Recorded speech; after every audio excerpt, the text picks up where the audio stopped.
Hi everyone, my name is Adi, and today we've got two special guests. First off, Nick Navarre. Nick, how are you doing? I'm doing okay. And tell me a little bit about yourself. Okay, so I've been playing since 2015. I've won two regionals in that time, and I had my best season in 2017 when I finished first in North American championship points. I won a regional and top four in three others, and had my cut US Nats. It was a good season. Yeah, definitely. And then we've also got Jonathan Evans. John, how are you doing? I'm doing okay. Gotta do some packing later. Moving today, but I'm excited. Moving on to a new chapter of my life, and it's nice to finish it off hanging out with some friends. Yeah, that's exciting. So tell me a little bit about yourself and your Pokemon career. Second at Worlds 2016, top four NAIC 2019. The thing you need to know about me is I'll disappear for a year, and then I'll show up just in time to qualify for Worlds, and I will do it, and then scrub out of day one apparently. Um, And I also got fifth in the Players Cup. It would have been like really like classic Jevons for me to get fourth in the Players Cup, but last day was not my day, and so I didn't. Yeah, and so for those who don't know, the Players' Cup is a 256-player double elimination tournament hosted by the Pokemon Company International, with invites extended to the top players from the May International Challenge.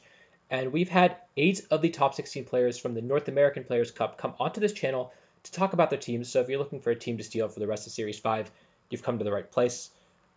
So can you tell me a little bit about the lead up to this tournament and how you guys built this team and decided to use this team? So I'll go first. The lead up to the tournament, I was for me like right after I'd finished my examination period for my finals, so I was not really in that much of a position to play a bunch of Pokemon, and also I'm not very good at team building. So I spent a lot of time chilling out and playing some games with friends, while Nick spent most of his time building and working on the team. And then I hopped on the train right when it was about finished, made like two or three changes, and got his permission to run it, which was really convenient.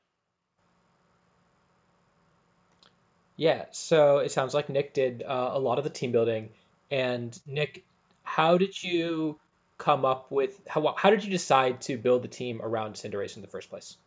Um, Basically, through initial playtesting, we just figured out um, that Cinderace was a phenomenal Pokemon.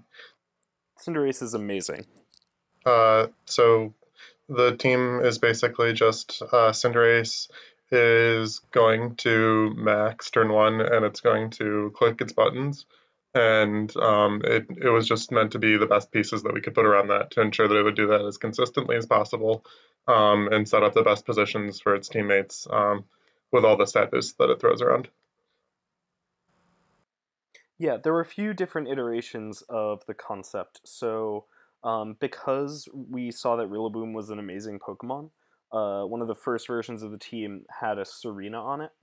Other versions had other supportive Pokemon instead of Milotic. There were versions with Bisharp, there were Braviary versions, but everything was, Cinderace and friends, and the question was finding the right friends. Yep. And then how did you decide on these specific friends for Cinderace? Um, so like one of the perspectives for the tournament is we had after Series 5 came out, we had 3 weeks roughly, 2.5 to 3 weeks to build a team, and we were team locked for the entire tournament, and that was the mindset I approached the prep for from. Um, When you build a team for an early meta tournament, you don't have to build the best team that exists. You just have to build a team that's better than the teams everyone else is going to be bringing.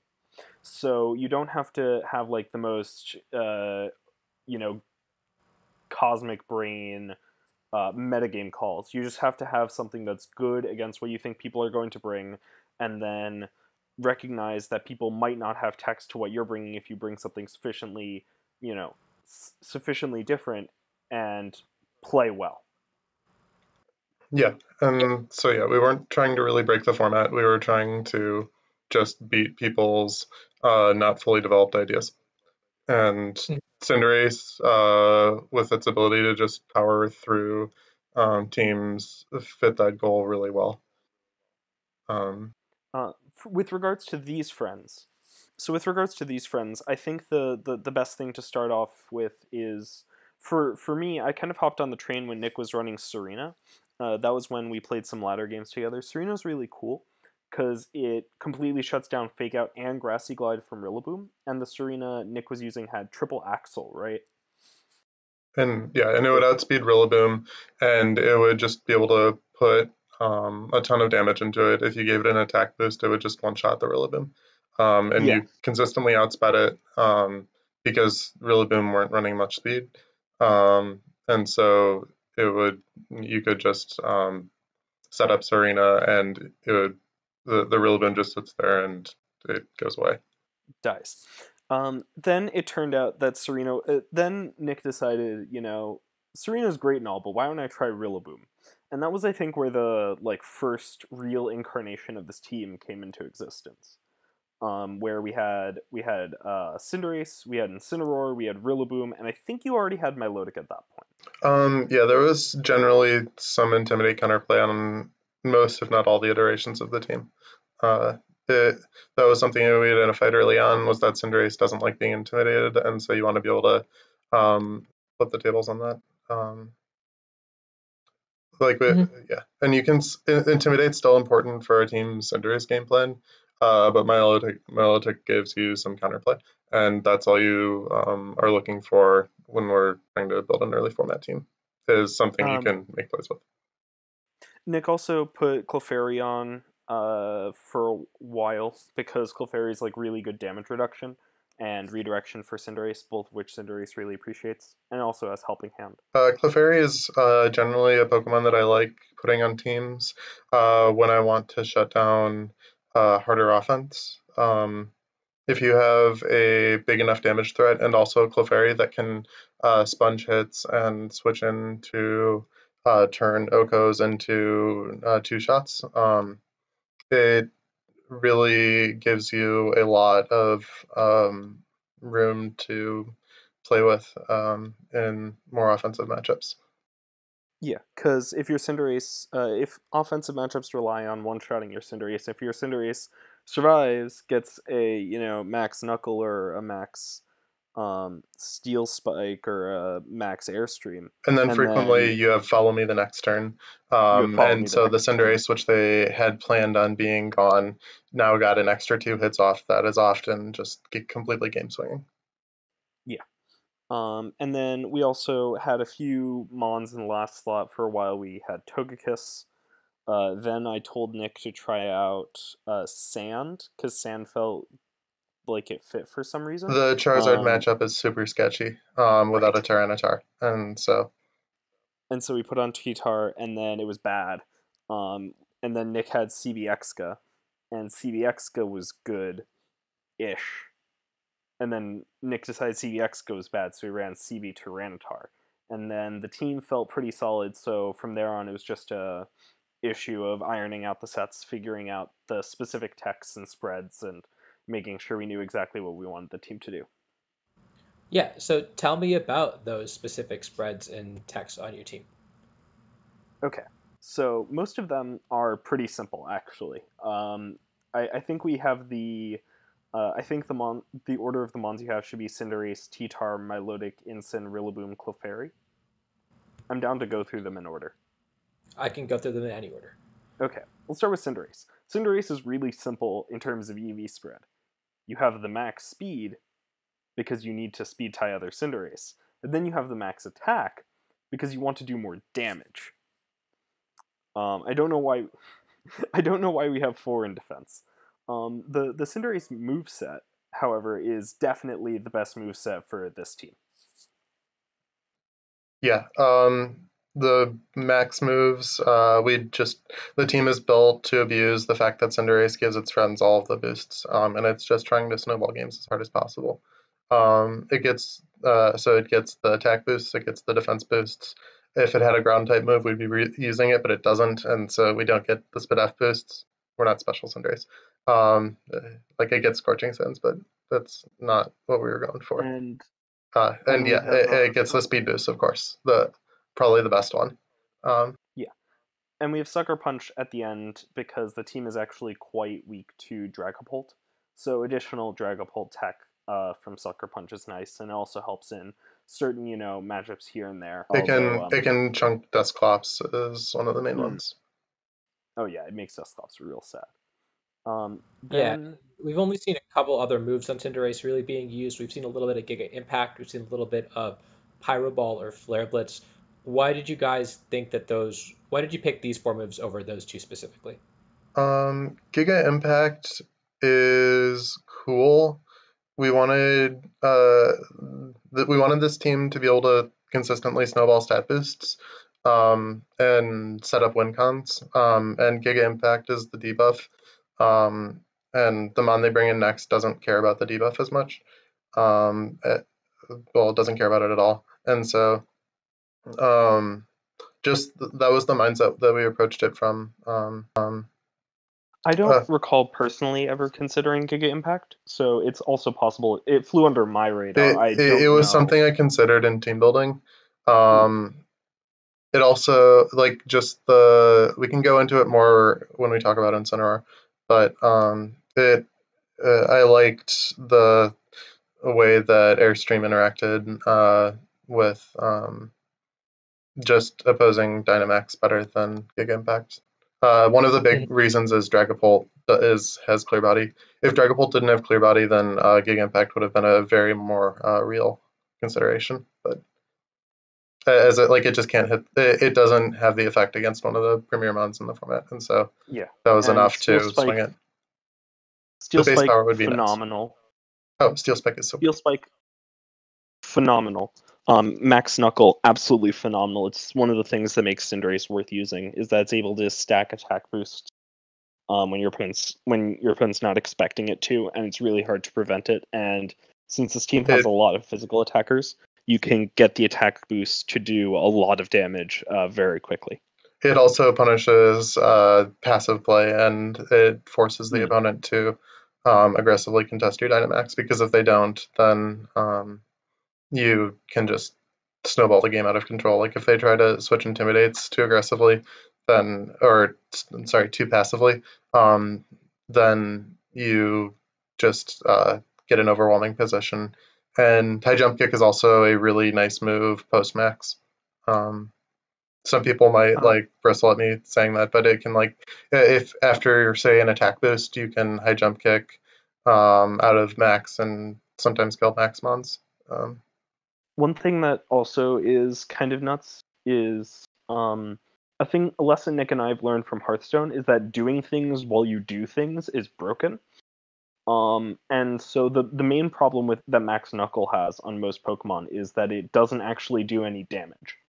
But with Helping Hand on Milotic and Clefairy, if you get Cinderace in the right position, you can use Helping Hand Max Knuckle to do 75% to Incineroar. So you can KO it at -1 if the Incineroar switches into a max move.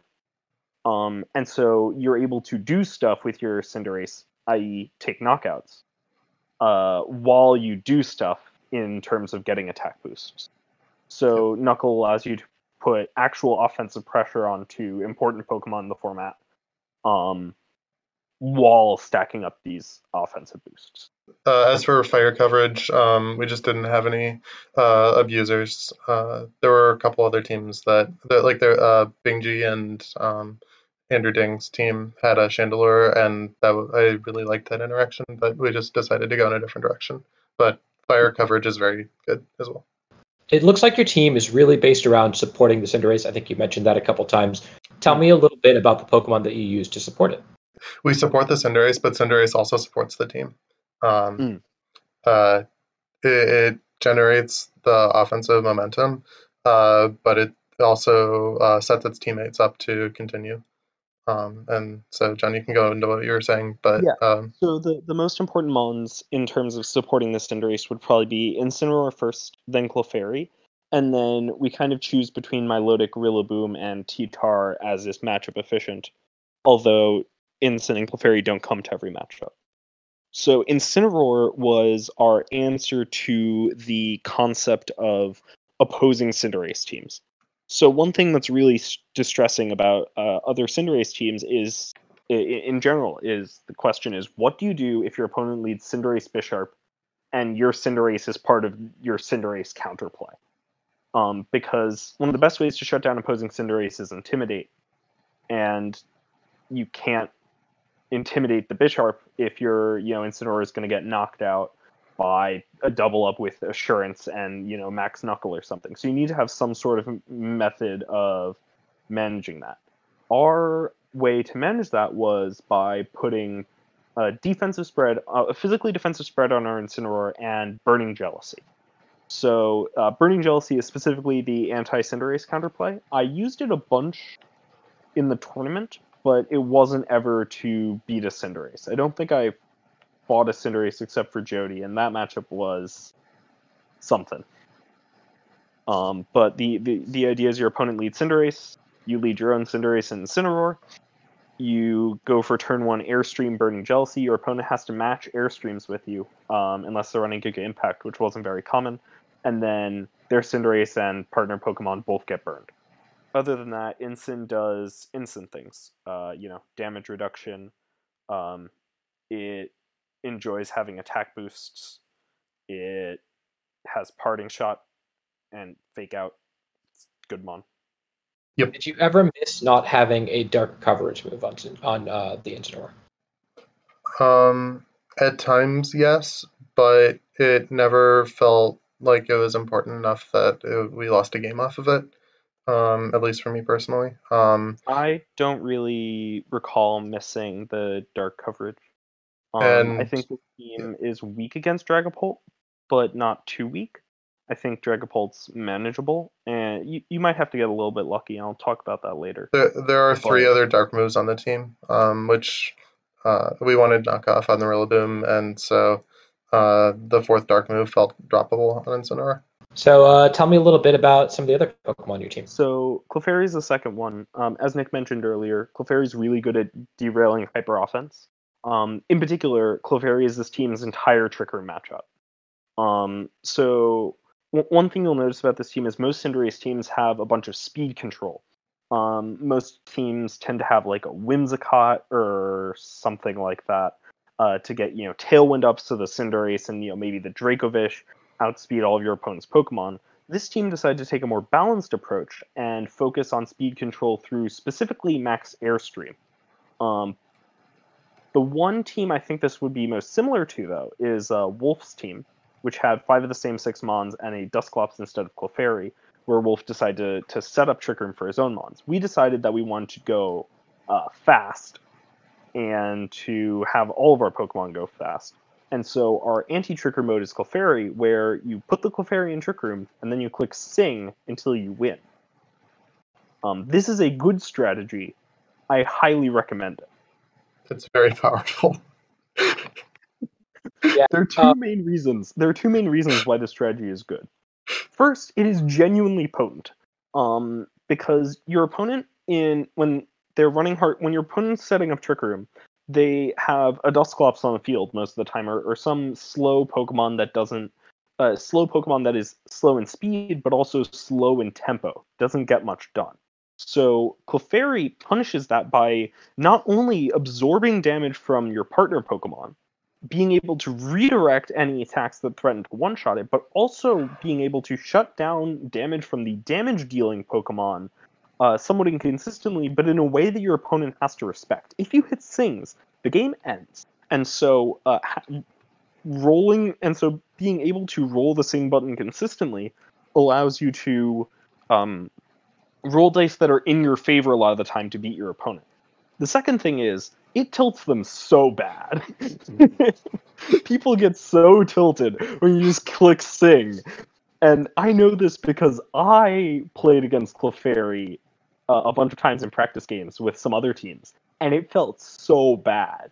My opponent would just click Sing, and then they would hit, and I was like, this person's so lucky. They don't deserve this. I am playing my best around Sing, and they just keep hitting all my Pokemon. What is going on? This is terrible. I don't deserve this. And it almost certainly affected my play. And so, not only is it a genuinely strong strategy, but you also tilt the hell out of your opponents. Yeah, and so we had Gavin on for his team report where he put a Diggersby next to the Clefairy, and he was talking about how when you have Sing, then you really have, you can really use all four moves, and there's different counterplay to each of those four moves that your opponent might be able to do. So if you're clicking Follow Me, they want to use a move that hits the Clefairy. Same if you use Sing a lot of times, but if they use Sing, then you also kind of want to hit the partner Pokemon while you have the opportunity to. And then if you use Protect and they target down the Clefairy, then you've really just wasted a turn for them. So Sing just gives it makes Clefairy so unpredictable, and it gives you just a lot of options, and really punishes passive play, like you mentioned. It turns Clefairy into a genuine threat, while there's also a Cinderace over there that's clicking its max buttons. Yeah, we used to run moves like Encore or Heal Pulse on Clefairy, which I might like to use, except for the fact that you can't Encore max moves, and Heal Pulse is 50% effective with max mons. In the circumstances we have in VGC 2020, it is a lot nicer to have your opponents be asleep some of the time and just instantly win games. Like it is hard to overstate how massive hitting Sing on the Maximon is. If you hit your Sing on the Maximon, game ends. He And really so does. if you miss Sing on the Maximon, you probably weren't doing anything with your Clefairy anyway that was going to be useful. Yeah, So that's the other thing about Sing is that you don't have to click it in every situation. It's just Clefairy gets to click Sing when it doesn't have anything better to do, and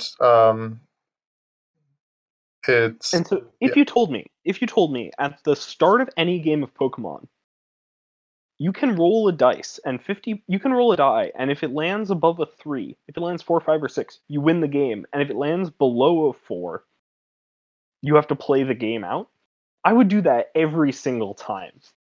I would take an extra 50% chance to win the game that's given to me for free, period. And so that's just what Sing is. You just roll the dice and it's like, oh, if I hit, you flip a coin, right? That's probably a better analogy. You flip a coin. If you hit heads, you win. If you hit tails, you gotta play some more Pokemon, and you're still in a very reasonable position. yeah. If Right. Clefairy misses its move, it still had Friend Guard up. It was still contributing to the board.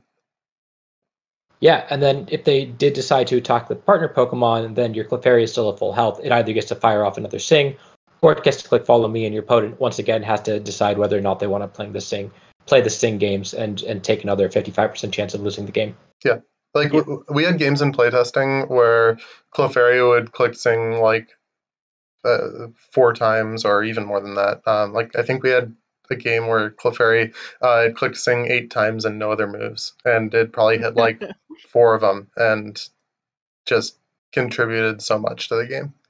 It's Uh, still tilting to have Clefairy hit 4 out of 8 Sings because you can't stop it, yeah, right? It feels really hard to focus down Clefairy because you're supposed to focus down the max Pokemon that's the damage threat. Clefairy's like, nah, Sing. I'm clicking Sing. Can't stop me. I'm clicking Sing. And also the spread on Clefairy I think was really nice. Because it really tilts Clefairy to being very useful in certain matchups and less useful in others. And I think that hyper offensive teams tend to rely a lot on physical damage. From Pokemon like Cinderace to Urshifu, Dragapult, Band Rillaboom, and even like T-Tar, Clefairy was able to soak a ton of hits from anything you could ask it to. Definitely. So tell me a little bit about some of the other Pokemon that you use. So those were the core 3. Rillaboom was the Pokemon I pointed out when I said that the team, kind of shifted. This Rillaboom, we wanted to go for an offensive version because damage is good. I can't remember any other reason. Nick, why did we do offensive Assault Vest Rillaboom? pretty much damage is good, and Damage is good. we wanted to be able to just follow up on the pressure that Cinderace generated. Yeah. So if you notice, our Incineroar has no offensive investment. You'll look later, Milotic has no offensive investment. Clefairy doesn't do any damage at all. And T-Tar is kind of the least brought team member. It, doesn't really fit into too many matchups, but it's very good in the ones it fits in. So we needed the Rillaboom and the Incin to we needed like the rest of the Pokemon to still somehow be damage threats in case Cinderace got knocked out. So Rillaboom provides that role. It has a very high attack stat, gets grassy terrain, gets priority. You can boost it with Steel. You can boost its attack with Knuckle. You can boost its defense, and it just does a bunch of damage. For a while, we had Grassy Glide, Knockoff, and Superpower. And then eventually I decided that Superpower kind of sucked because you can't really click it, and it's too much of a tempo suck. The goal of Superpower initially was to allow Rillaboom to be a Dynamax threat in its own right, but after playing with the team some more, we decided that just maxing with Cinderace every game was better.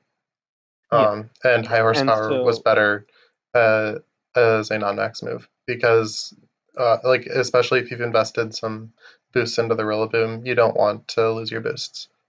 And Rillaboom also has, and so this high horsepower is actually really good in a bunch of different matchups. It gives us a semblance of a Duraludon matchup in certain areas.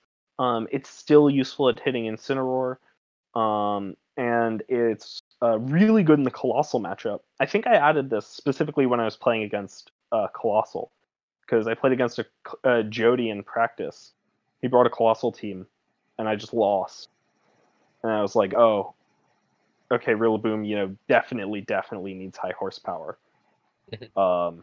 And it was super useful in a bunch of different matchups when Superpower, the extra damage really wasn't worth it. Yeah, that's been a recurring theme over the team reports that we've had, is that everyone is either exploiting the fact that there are very few ground coverage moves in the format, or they're trying to fit a ground coverage move somewhere on their team, even on Pokemon that normally wouldn't run them. And so the ability to use a ground move on Rillaboom, which is something that you probably bring quite often, is definitely a great utility option. Yeah. Then there's Milotic, which I think was a really interesting set. And for this, Nick is obviously the first person to get credit because he came up with the move set, which was Muddy Water, Ice Beam, Helping Hand, Recover. This went through a bunch of different iterations, right? Yeah, for sure. I think it might have initially been Icy Wind, and that was quickly scrapped. It had Protect for a while before we decided that Helping Hand was a more useful move in situations, and that justified its inclusion over Protect. Yeah, so Milotic is really useful with Helping Hand. So Milotic is the Incineroar counterplay on this team. If you notice, there's not much Incineroar counterplay. So you frequently want to bring Milotic into the Incineroar matchups. However, what prevents Milotic from being dead weight when it doesn't have anything to do for itself is it can Helping Hand the Cinderace to help Cinderace pick up one-shots. And that's just really phenomenal. Yep. Then the item we were most recently before we were Grassy Seed. We had Keyberry, and that was the one that I remember most vividly. Okay, yeah. The Keyberry was kind of cool, and it occasionally came up. Basically, we couldn't really get anything useful. We couldn't figure out something useful for Milotic to have, and getting it. Yeah, item-wise. Like, the Mon was useful, just the item wasn't contributing, and it was just it was trying to figure out literally anything for it to be. And Keyberry was kind of cool. You would, take a hit, and you would recover it off, and then you would take the next hit more easily.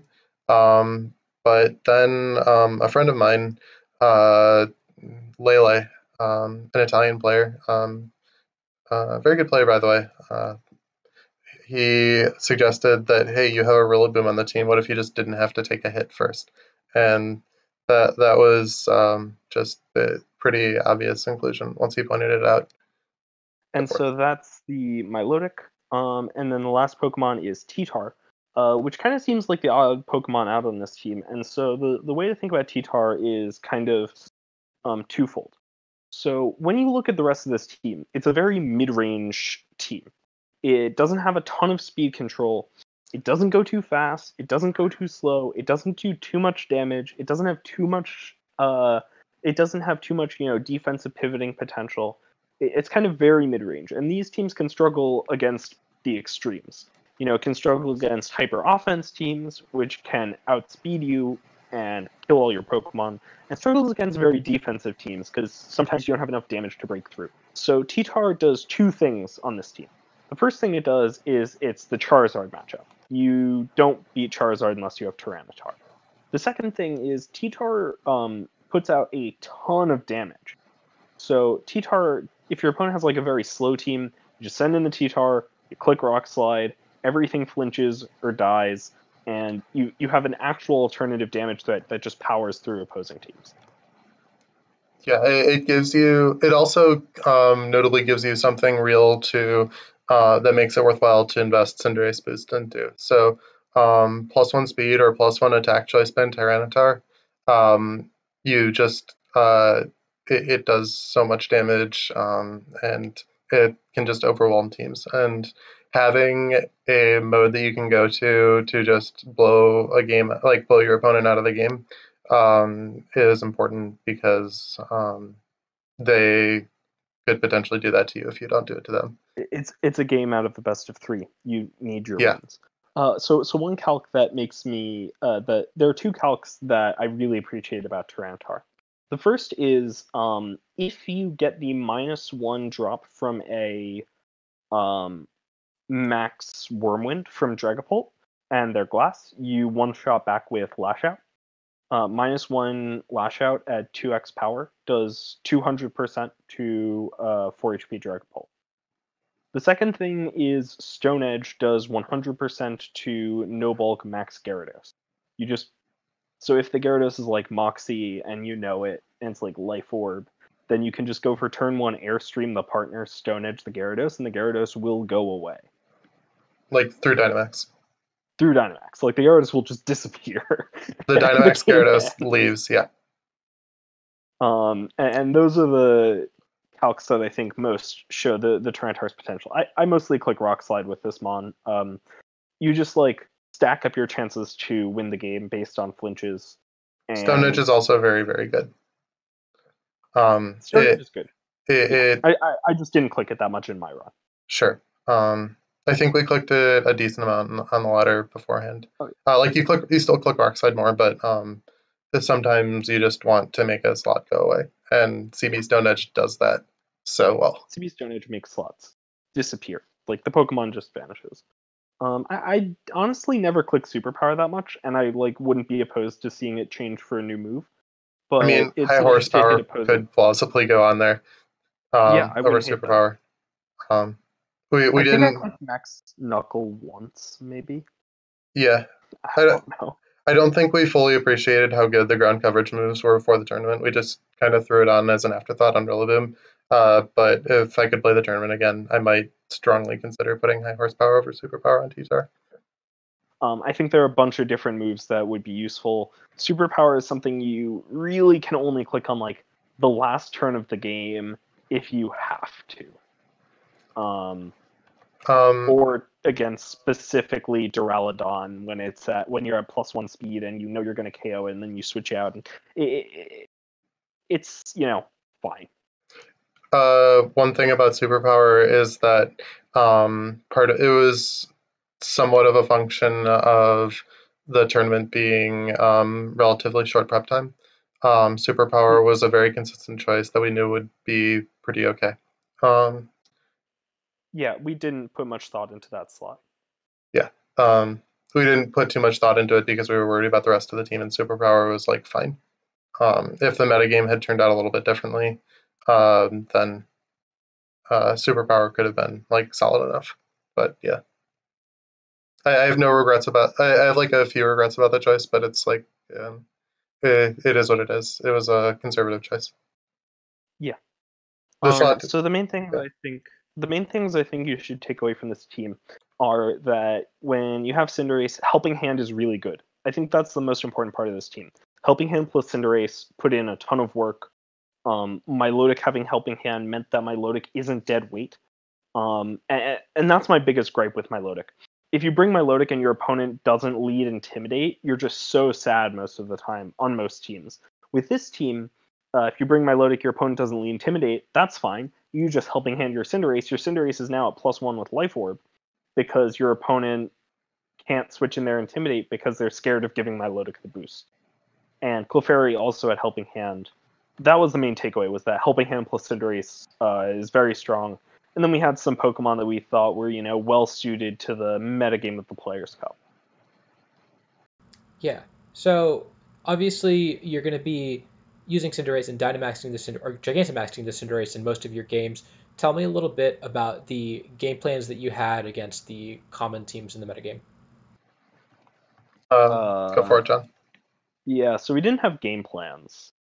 Most of the team is touch and go, because like there wasn't a list of common teams in the metagame for us to really have for us to really prepare for. And so a lot of the team, especially in my run in Players Cup, was kind of just see your opponent's team preview, think, adapt, and make shit happen. Yeah. Make stuff happen. But so there were a few teams that we had some specific game plans for. Against slower teams like Dusclops and Sun, you're going to want to bring T-Tar, probably lead like Cinderace Incin or Cinderace T-Tar if you think they're going to lead Dusclops. Sometimes you can lead Cinderace Clefairy into Trick Room, maybe go for Helping Hand, or maybe go for Sing. Against Lapras Whimsicott, you lead Cinderace Incineroar and play a 50-50. And the only other thing I can think of is against Colossal. I know you're supposed to lead Tyranitar Rillaboom, and then you can like max the Rillaboom turn 1 and go for Max Quake. But like those are all the game plans I really like had going into the tournament. Everything else was kind of just improvised. Yeah, the general thought, like the thoughts about having game plans were we didn't know precisely what people would be bringing, and so we just wanted to have good tools that would be able to, like you could figure out a game plan on the go against them, and you didn't have to have the answer ready-made for everything because that felt just very, very difficult for an early format tournament. Yeah, so you just have a team that does its own thing. And this team did its own thing, which was boost the Cinderace. And then you have, sufficiently reactive tools so that you can figure out how to adapt the game plan to the game that's actually happening. Sure. And so let's talk a little bit about your guys' run through the Players' Cup. John, you of course got 5th place in North America. Nick, how did you end up doing? I busted out in the first weekend. I won my round 1. I lost my round 2 to Raghav. He had a good matchup against me, and he'd practiced it. And oh, dude, it was so bad. Because like we played it, and I managed to clutch it out somehow in our first practice set. And then Raghav learned how to play his team, and then Nick just could not. I hadn't practiced the matchup, and basically how the matchup went is he had an Inteleon and a Rillaboom, and he could soak and max the Rillaboom and just take one-shots on anything on my team, and I really didn't have great counterplay to it, and it was just very, very tough to deal with.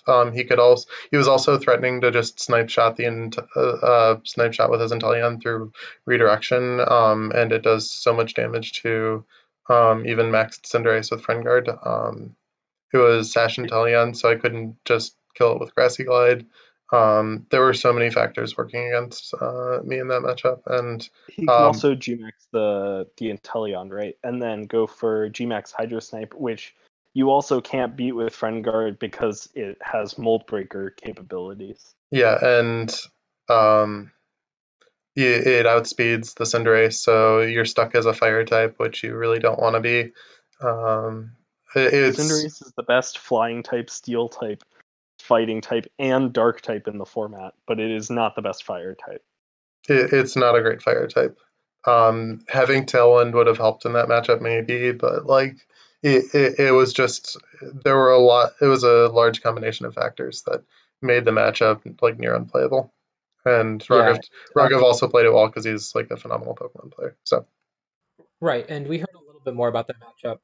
We heard a little bit more about that matchup from Raghav and his team report, but I think that really highlights one of the tougher aspects of the double elimination format that we had is that you can have a really strong team and play really well, but sometimes you run into either a bad matchup or a phenomenal player or both in this case. and then you're knocked into loser's bracket, and it is so difficult to do well once you're knocked into loser's bracket because every win in winner's bracket is worth 2 games in loser's bracket. Yeah. Um, So running into my friend in a death matchup was really demoralizing. Um, and basically, I just told him after our set, dude, well played. It's your tournament to win now. Go win the tournament. I won a set against the number one overall seed in the tournament.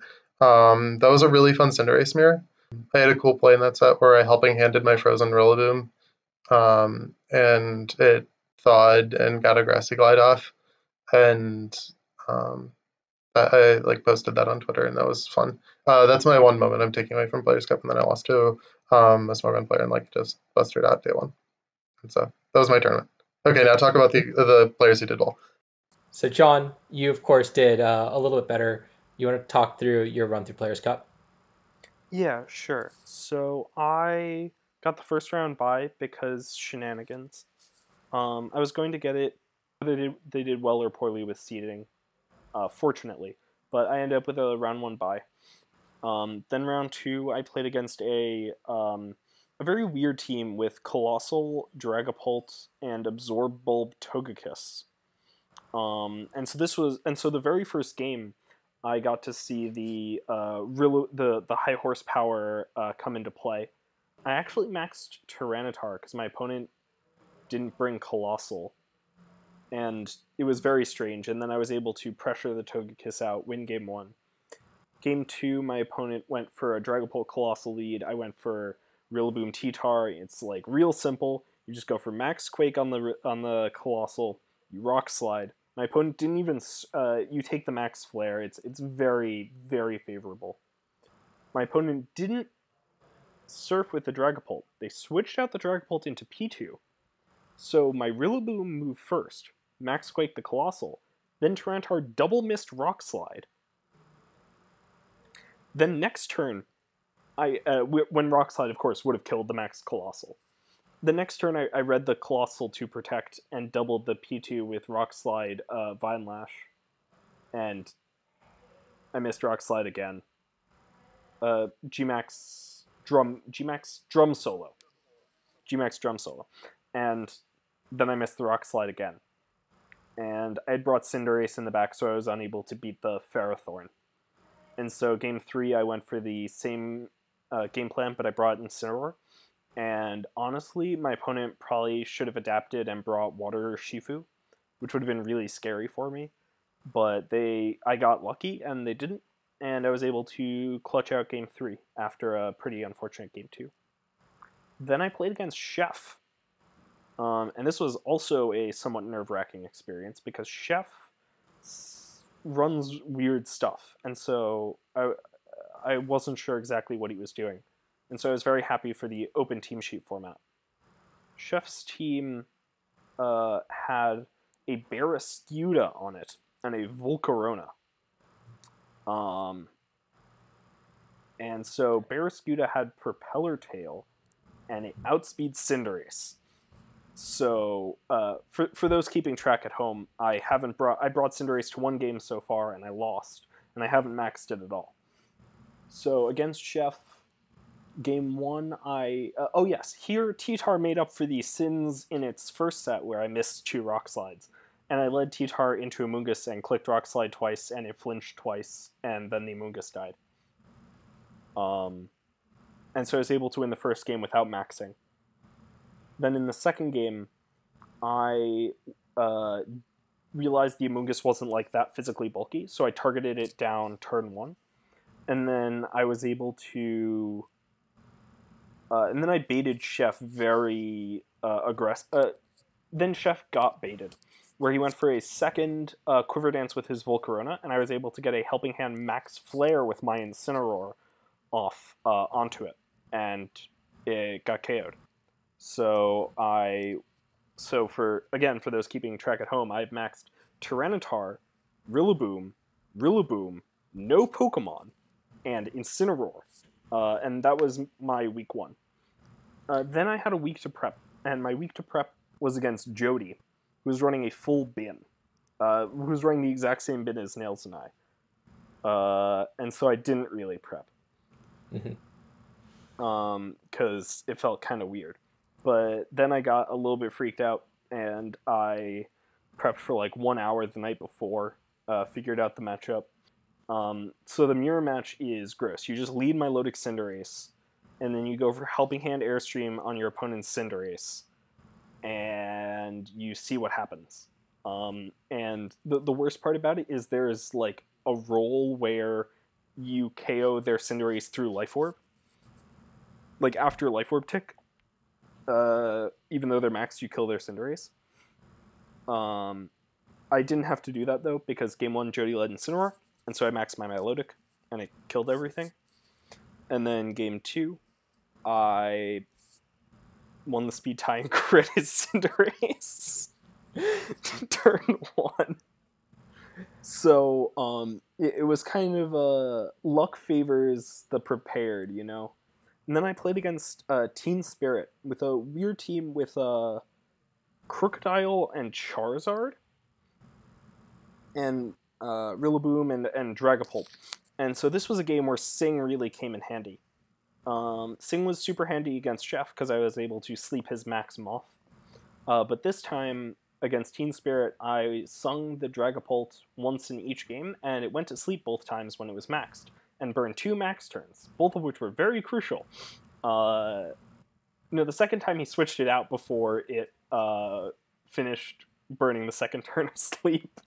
And both times it was very important that the Dragapult not do anything. And so I won that set pretty convincingly. I'm not sure exactly how it would have gone if I had missed my Sings, but I know that I would have had a chance to hit a Sing in the third game. And so at worst, it's a 50-50 for me to win the set. Right. Like you said earlier, you get to flip a coin turn 1, and if you get it right, you don't have to play Pokemon, you just win the game. And if you get it wrong, you have to play Pokemon. Yeah. And you just happen to win 2 coin flips. Yep. And so that put you into week 3 in the winner's bracket, which was top 16. And once again, you had a week to prepare. Tell me a little bit about. So this was the most frustrating part of having the week to prepare, if I'm being honest. I think I would have appreciated it a lot more, but every time I had a week to prepare, it was against a close friend who very few of my friends would help me prepare for. So week 3, my first matchup was Audie here. And it's rough because Audie's matchup against me is quite favorable, I think. Magnezone maxes, and if you notice, our team has 1 special attacker, and it's no special attack investment Milotic, which is not the best into Magnezone. It's not ideal. Well, you do have a second special attacker. It's the Incineroar. Yes, Incineroar is technically a mixed attacker. That's true. Burning Jealousy is a special move. But realistically, the team has 1 actual special attacker. And so it's hard to break through like a bunch of Steel Spike boosts. So I prepped with Aura Rayquaza a bunch for that, and I came up with 2 game plans, both of which I thought were quite reasonable. And so I decided I was going to cheese you by running the 2 game plans back to back and hoping that they worked out. And I had like a kind of idea of a third game plan. And so game 1, I actually got exceedingly unlucky. So the first game plan is Audie leads Rillaboom Magnezone, and I'm supposed to lead Cinderace Milotic. And turn 1, Audie doesn't feel that the Rillaboom is under pressure, and so he's going to go for a U-turn out or something like that. So Audie is almost certainly going to have Incineroar and Comfey in the back. So it's Rillaboom Magnezone versus Cinderace Milotic. So if I double up on the Rillaboom with Iron Head and Max Hailstorm, the only play Audie has to punish that is switching into Incineroar and giving my Milotic the +2 boost, which Audie doesn't really want to do. So I was able to or protect the Rillaboom, which doesn't seem that likely because, if I'm going for like a max Airstream knocking out the Rillaboom, that's good because Magnezone gets to start doing its thing and I'm not putting any pressure on it. So I executed this game plan, knocked out the Rillaboom turn 1. My Cinderace got crit, which meant that it was in range for Draining Kiss despite being a Steel type, so then I had to switch around. And then I think Adi got like another crit somewhere, which was also unfortunate. And it was just like really awkward. But I managed to like, make a good call towards the end of the game on. I managed to play consistently, and I think you made like a few misplays that I was able to capitalize on.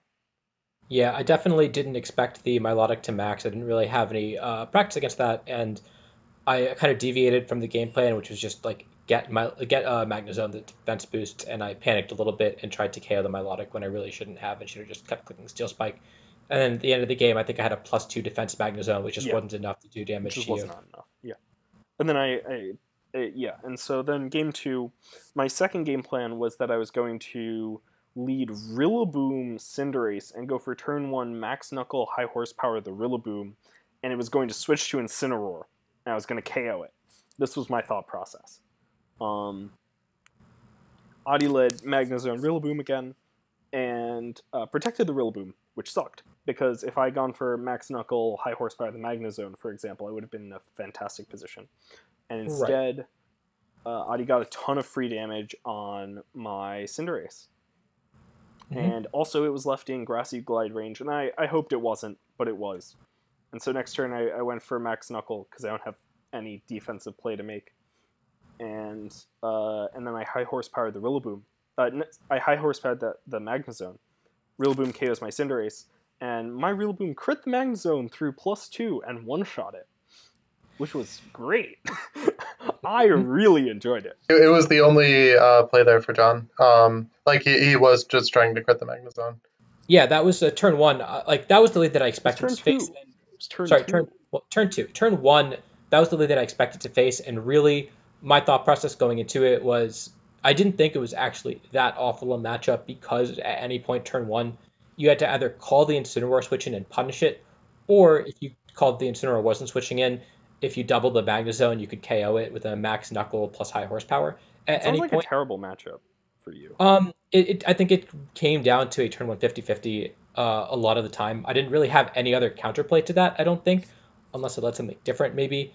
Yeah, I think you're supposed to, if you think that the lead I'm supposed to go for leads to a turn 1 50-50 that's game deciding, that seems like it's reason for you to find a different matchup.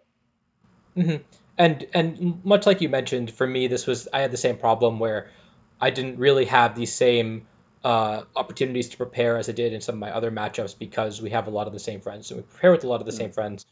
And so not having all the same resources that I normally did throughout the rest of the tournament to help me out going into the matchup, I definitely, or I possibly could have found another way to play it. Um, but yeah, I think that's Pokemon, right? And that's Yeah. how it goes. And I So actually I do won remember one. that game. So I won one game due to having a better game plan. Same thing against Jody, and then I won the second game due to outrageous luck. Same as happened against Jody. Then I played against Santi. And this matchup I actually didn't prepare for that much, because I thought it was super free. Because he really doesn't have any answers to High Horsepower Rillaboom, except for Togekiss. We also thought that Andrew Ding had a favorable matchup into Santi. Yes, with High Um, Horsepower Rillaboom, which he didn't bring. Yeah, reportedly, which I'm very confused about. But I don't know, man. Maybe that's Ding can tell you more about that. And that's Um, something that a lot of people who faced Santi were saying, was like, yeah, I felt like I had a favorable matchup, and then he dropped literally one game the entire tournament. So, to me, yeah, to you. You want to tell me about that game? I genuinely don't remember that much about it. I think I led T-Tar Rillaboom, and I was able to get an early knockout on the Togekiss, and then the game went pretty smoothly from there. In game two, honestly, for the first time in the whole tournament, fatigue started getting to me. This is not saying that Santi is a bad player. It's just saying that I think from that point on, my quality of play dropped tremendously relative to where I normally expect it to be. So, for example, I switched my Incineroar into a Surging Strikes when I could have switched in my Milotic, and my Incineroar got one shot, just for free. And then in the third game, I figured out what the correct lead was, and I panicked, didn't lead it, ran some bad calcs turn 1, panicked, let my T-Target one-shot turn 1, and the game ended. And so, like, Santi played quite well to, not give me any opportunities to come back into the game.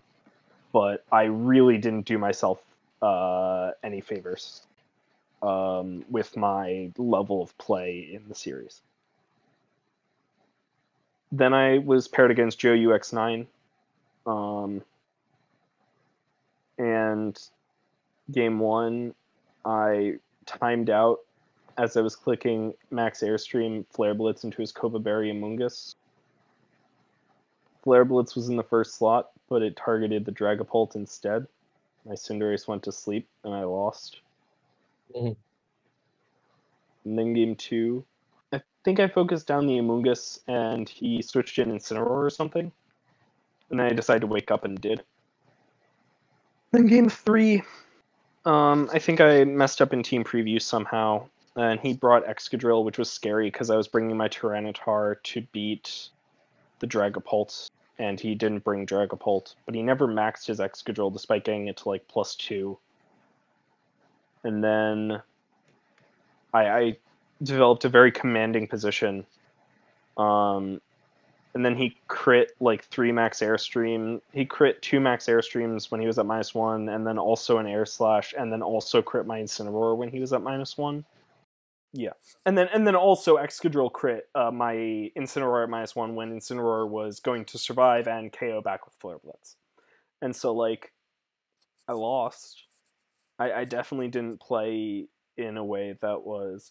Oh, also, in my second game against Santi, I missed 2 Sings on Rillaboom, which sucked. But what goes around comes around. If I had hit those Sings, I'd like to think I would have won the game.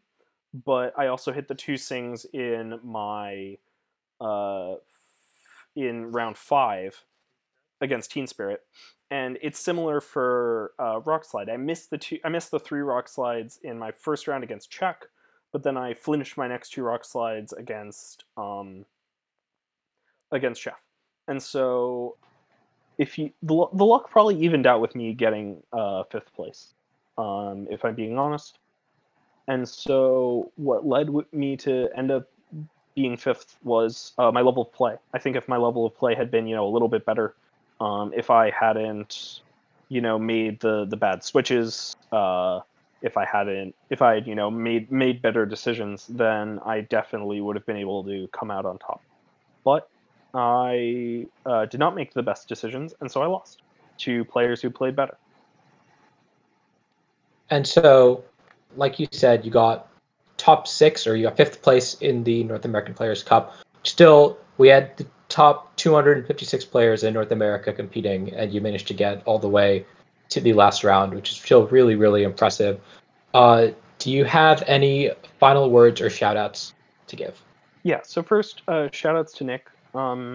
Nails has been my rock team building-wise for the past, 4 years, and it's been really phenomenal to work with him. He builds me teams when I ask him to, always with minimal contribution from me, because I'm really bad at this. But okay, you're getting better. I'm trying my best. But he gives me teams that allow me to click buttons, and I really appreciate it. And final word is, if anyone wants to ask me how I did well, the answer was I thought about my turns. This is advice I'm going to give to everyone, always, forever. It's that people do not think enough when they are playing Pokemon, and they kind of just click buttons. One of the most important things is to be able to think very clearly about what is going on, what the position is made out of, what you're allowed to do and what you're not allowed to do. And if you're able to think clearly about that, you will be in a very good position to win a lot of your games. You don't have to be the best player in the room. You just have to think better thoughts than each opponent you play. I'm in full agreement This is not with a John. call out. This is not a call out. I don't think enough. No one thinks enough. They're having mental energy, having just computational power to throw out a position. you can always get more out of a position just by thinking better thoughts about it. And it's again, it's something that I need to do too. When I was at my peak in 2017, that's something that I did really, really well. Is I knew how to think about positions, and I would just completely figure them out. And it was very often better than what my opponents were doing. And I haven't really gotten to that level since then. And that's something like that. That is a mark of an elite player, is just how well you can think about positions. Nick, do you have any final words or shoutouts? I don't know. Shoutouts to Tub Nation. Y'all are great. I love you. Past that, not really. Shoutouts. Yeah. I really want to reiterate what John said, especially about Nick. If you've been watching the videos in this channel, he was talked about extensively in my report, in Raghav's report, in Gavin's report, and now on this report. He really just like has been absolutely essential to building all four of those teams that did so well in the Players' Cup. And so I'm so glad that I managed to get you on to talk about the team that you built. And there's one last thing I'd like to say, actually. Go ahead, yeah. One of the funniest parts about our team is that I felt like I had good matchups against the entire field, except against people in Dub Nation. So when Nick and I were when Nick was building the team and when I was working with him, we weren't focused on what you guys were building, and so and I think you guys were focusing on Cinderace a decent amount, in part because Nick was spamming it a lot. But we were tearing up the ladder with Cinderace. It was a good time. We were just kind of smashing everybody. And so everyone else who was part of the gang was focusing on Cinderace, and Nick and I were just there, and we had a good matchup against everyone else. And then Jody lost to me and Gavin. Nick lost to Raghav and Extra. I lost to two people who weren't from the tub, but I probably could have very easily lost to you and Jody. You and or Jody. And so it was very weird having good matchups into everything that wasn't a team kill, and then being very much unfavored in team kills. And I'm really proud of how all of our friends performed in this tournament, even though none of us managed to get top 4. Thank you so much for coming on, guys. We got the rental code on screen right now, and we also have the full pace of this team in the description down below. Like I mentioned, the best way to do well in a tournament is steal Nick's teams. So you should definitely check this out. No. That is untrue. Do not do that. That is bad advice. I've tried this at multiple worlds. It has gone terribly for me. Okay, so John, your mistake was stealing my world's teams. Don't steal my world's teams, they're bad. But this was worlds, Nick. No, this was Nats. And that's why I didn't make top 4. No, this was Nats. I have good Nats teams. That's right. Yeah, so it wasn't supposed to use the team you were using on ladder for worlds. I get it. Okay, so if I made it to day 2, if I made it to the second... Yeah, no, you're supposed to steal Raghav's world's team for that. Oh, yeah, that's a good point.